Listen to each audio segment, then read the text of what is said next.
acting scary videos. I don't know much, and I don't think anyone 22 of them. Ever since I moved here, I've understood that the asylum is something to stay far away from. She paused for a minute before saying, Of course, there are still stories and ideas, but I'll tell you this for goodwill. Nothing good comes from that asylum. It's best you leave it alone. despite saying she knew nothing, something about this lady's warning felt real to me. I also noticed she mentioned she moved here, so I decided to ask. So, before you leave, do you know if maybe there's anyone who grew up here and maybe knows something that could help us? She looked annoyed, but sluggishly replied, A lot of people grew up in this town, but the only one I can think of to help is Mary. Her family was involved somehow with the asylum, and she doesn't live that far. After that, the lady kindly gave us directions to Mary's house, and in less than 10 minutes, She's the one. we were standing at our front door. The house was extremely large and quiet, but it was obviously old, and I could tell just by looking at it that there hadn't been any repairs in years. We knocked, and in about 2 minutes, an elderly lady opened the door slightly. Can I help you? Grandma? She said, stepping behind the door. Yes, we're looking for Mary.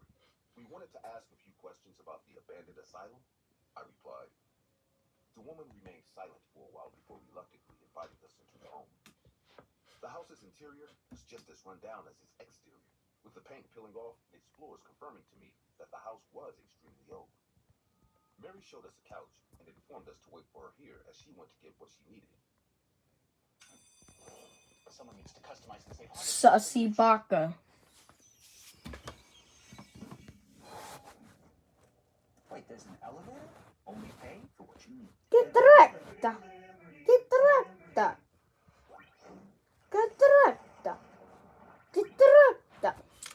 Get retta. Get retta. Enjoy mealtime on your time. Get retta. Get retta. Bye bye.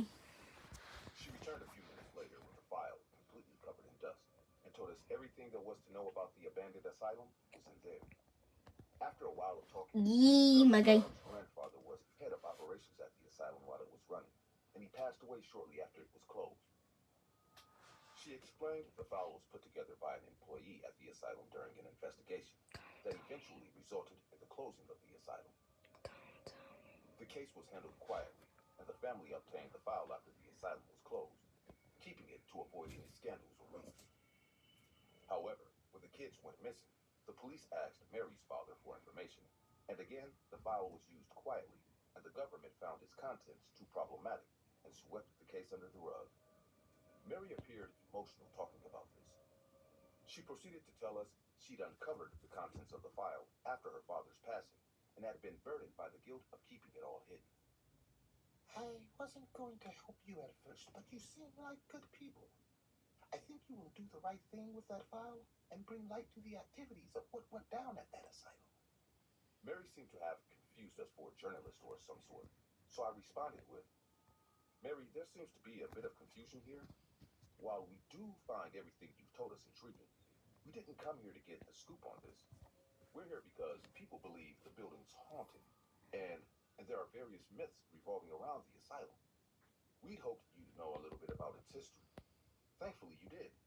But we still need to visit the asylum and find out what's really going on. Maybe there's even some truth behind the myths. Mary's expression had completely changed now, and she looked almost pale as she said, Whatever you do not visit that place. Just take the file and release the truth. She paused before grabbing Jessica's arm. That asylum is no place for people like you. The devil lives there now. The devil and all his demons. Jessica quickly pulled back her arm and got up before saying, Jacob, we should go. I think we have enough. Mary began to frantically look around, saying, Don't go. Don't go. I got up and thanked Mary before leaving with Jessica and heading to the asylum. Little did I know, that would be the biggest mistake we ever made. I think it was about an hour later, and my entire group was standing at the gates of the asylum. We had met up earlier to discuss what we had all discovered. The group that visited the library didn't find much, but they managed to find the blueprints of the asylum. We told them about our discussion with Mary and proceeded to look at the contents of the file together. The file contained all sorts of horrible tests and experiments that were done on the mental patients in the asylum. These experiments only led the patients to slowly lose more of themselves until they were eventually void. As time passed, patients began to die, and the asylum decided to bury the corpses on its grounds.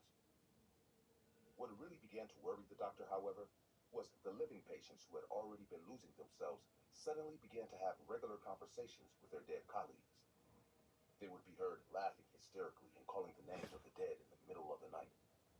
It didn't take long before the patients who hadn't been involved in the experiments began acting the same way, and eventually, the doctors. It was as if all those in the asylum began slowly losing themselves until they were completely void and could no longer function mentally. As we looked at the old asylum from outside its gates, it became increasingly obvious nothing good would come from walking through its doors. The asylum was a 3-story building, and it covered around 50 hectares of land. The building seemed way older than Mary's home, however, and its exterior had already begun deteriorating, adding to its already eerie look. I continued looking at the building when I suddenly saw a man staring at us from a window upstairs. That's when I said, "Hey, who the hell is that?" pointing towards the window. Everyone immediately turned their attention to where I was pointing, but shockingly, there was absolutely no one there. "Ha ha, very funny," Mason said, assuming I was playing a prank on them. I was stunned and concerned because I could have sworn I had seen someone at the window. Everyone played it off as a joke and began walking into the asylum. I followed behind and tried to focus on the task at hand, but all I could really think about was Mary's warning. I stepped into the asylum. I immediately felt the temperature go down drastically. The building was extremely cold, and although I could tell by looking at it that no one had been there in years, it didn't in any sense feel that way. It actually felt like I had walked onto a stage and had 1,000 eyes watching. We continued walking deeper into the asylum, looking for anything that would explain the paranormal stories that surrounded the building. The floors were still stained with blood, and the rooms were filled with chairs and beds with straps for the patients. The group had stayed together exploring the building when suddenly I followed them into a room, and I was alone. At that point, I'd assumed they were playing a prank on me. "Guys, very funny. You've had your laugh, now let's move on and get out of here," I said, expecting a response. Instead, I was met with a deathly silence, and the temperature got even colder. I was completely scared and alone in the room when someone walked past. I immediately walked out to follow the person, but once again, there was no one there. At this point, I decided it was better to leave the asylum and wait outside for the others. I turned to leave, but I was met with the sight of a young woman in a gown and rotting flesh standing in front of me. My heart dropped at the sight of her, and she was so close to me that I could feel her extremely cold breath on my face. The lady only had one eye intact, while the other was being eaten by maggots and releasing a rancid smell. She slowly got closer and began to open her mouth. I closed my eyes and prepared for whatever was about to happen when I suddenly heard a scream from upstairs. I opened my eyes to see she was gone, and I immediately ran upstairs to see what had happened. I looked around upstairs for about 10 minutes before eventually finding Jessica sitting alone on the floor with her head in her hands. She appeared to be mumbling some words I couldn't understand, so I slowly approached her and said, "Hey Jess, are you okay? I don't know what's happening, but we need to leave right now. Come on." Jessica slowly raised her head and turned to me. She responded with, "But Jacob, we can't leave. We have to wait for the others so we can all go together." Jessica had messed up her hair in a way that had her face covered, and the room was so dark I could barely make out anything. But a part of me agreed with her, so I sat beside her and we waited. We had waited for almost 30 minutes in the dark and cold silence, so I figured it would have been a better idea to go look for the others instead. "Hey, do you remember where you lost the others? Maybe we can go find them and leave," I asked. However, I didn't get a response from Jessica. All I got was complete silence. I assumed she was probably just stressed out and didn't hear me, so I said, "Jess, we need to leave soon." This time, Jessica replied, once again